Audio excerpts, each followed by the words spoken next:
Mardi 15 octobre. La chapelle des pénitents est fermée. L'exposition Picasso, céramiste et la Méditerranée vient de s'achever. Les équipes travaillent à l'emballage des pièces pour que l'exposition parte vers Sèvres, le musée national de la céramique. Nous y retrouvons Bruno Godichon, l'un des deux commissaires de l'exposition avec Joséphine Matamoros, et lui demandons son sentiment à ce moment précis, au terme d'une aventure longue de 3 ans. C'est toujours un moment un peu difficile dans une exposition, la fermeture, parce qu'on s'est habitué à vivre avec des œuvres et on a créé aussi, enfin s'est créé autour de cette exposition une ambiance de groupe qui était très sympathique. C'est évidemment une page qui se tourne.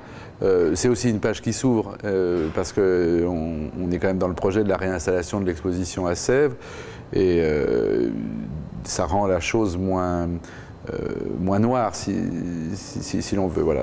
Alors c'est en même temps d'ailleurs un élément important que ce transfert de l'exposition d'Aubagne à Sèvres. D'abord parce que tout le monde se souvient que l'exposition est née ici, et c'est donc bien un projet aubagnais qui part à Sèvres.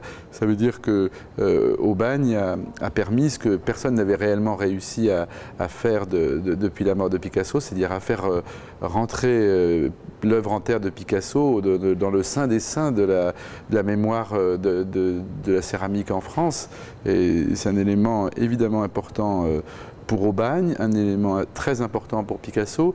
Et je pense que c'est aussi un élément très important pour Sèvres, qui a là une occasion de décloisonner un peu son public avec une exposition. On a bien vu le succès qu'elle a remporté ici, qui était une exposition qui va plus loin que le cercle un peu restreint des amateurs passionnés de céramique. Donc c'était quand même vraiment une des leçons de l'œuvre en terre de Picasso, c'est bien celle-là, c'est qu'elle décloisonne les genres. On ne sait jamais si c'est de la céramique, si c'est de la peinture, si c'est de la sculpture, si c'est de la gravure.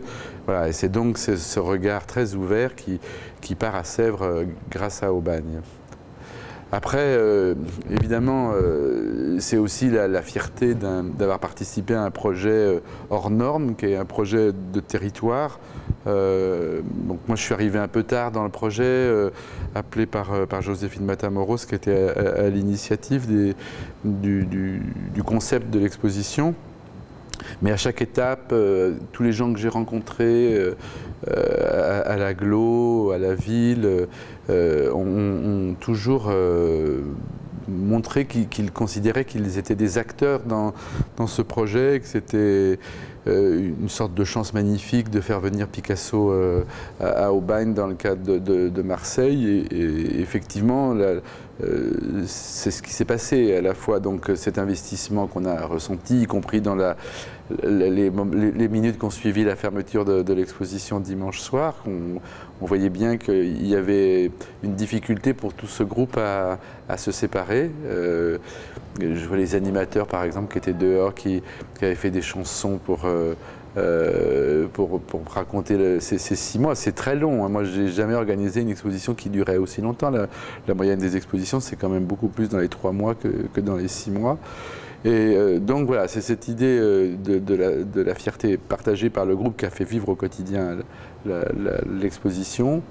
Et puis, on a bien vu le regard, il y a même des journalistes, a priori qui ne sont pas des journalistes qui pourraient être considérés comme particulièrement enclins à dire du bien des expositions en région, et qui d'ailleurs, on dit, ce qui pouvait presque être une critique pour d'autres, que c'est une exposition qui aurait dû être montée au Grand Palais à Paris. Et donc, au-delà évidemment, l'idée du Grand Palais, c'est bien ça, c'était de bien montrer que la presse a considéré cette exposition réellement comme un événement d'envergure, on peut le dire, nationale, sans aucun doute. Et ça, il faut rendre hommage évidemment aux prêteurs qui ont accepté donc de se séparer de ces œuvres pendant plus d'1 an au total, puisque l'exposition à Sèvres est aussi longue qu'à Aubagne, et qu'elle double le calendrier. Et c'est cette disponibilité des prêteurs qui a été également importante.